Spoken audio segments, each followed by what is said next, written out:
Alors, Sébastien se rebelle. Si Alonso peut faire ce test à Abu Dhabi des jeunes pilotes, alors Vettel veut être aussi dans Racing Point. Bah, il a raison, l'Allemand qualifie le spectacle en coulisses de comédie. Ah, il a raison, il a tellement raison.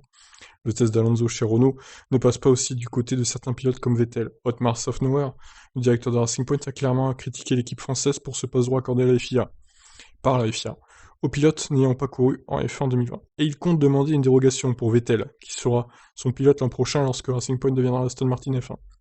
Cela permettra à l'Allemand de découvrir la RP20 pendant une journée à Abu Dhabi, une place qui sera la base de la prochaine développée cet hiver. Franchement, on a assisté à une comédie entre les équipes pendant plusieurs semaines sur ce sujet. Je suis vraiment surpris de voir comment tout ça s'est terminé. Les équipes ont finalement accepté cette dérogation, puis apparemment, ce n'est pas vraiment le cas puisque Ferrari veut tester Carlos Sainz et Racing Point aimerait bien m'avoir dans la voiture. C'est une pièce de théâtre, une vraie comédie, avec des règles spéciales pour certaines personnes.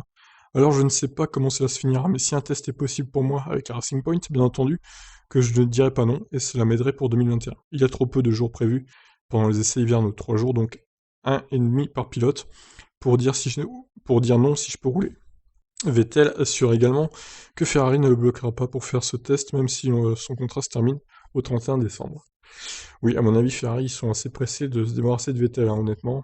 Ils veulent passer à autre chose, ils en ont marre de voir ce pilote, clairement. C'est comme ça que ça marche avec Ferrari. Voilà, ils vont passer à Sainz maintenant, et puis on verra ce que ça donne hein, pour l'Espagnol.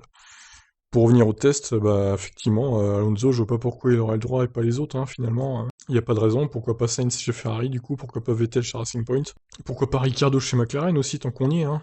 Il faut que tout le monde soit sur un pied d'égalité. S'il y a des passes droits pour Alonso, ça va commencer à jaser pas mal dans le paddock, je pense. Donc, va falloir que la FIA tire ça au clair, et rapidement, pour calmer la situation. Je vous laisse réagir, qu'est-ce que vous en pensez? Ciao!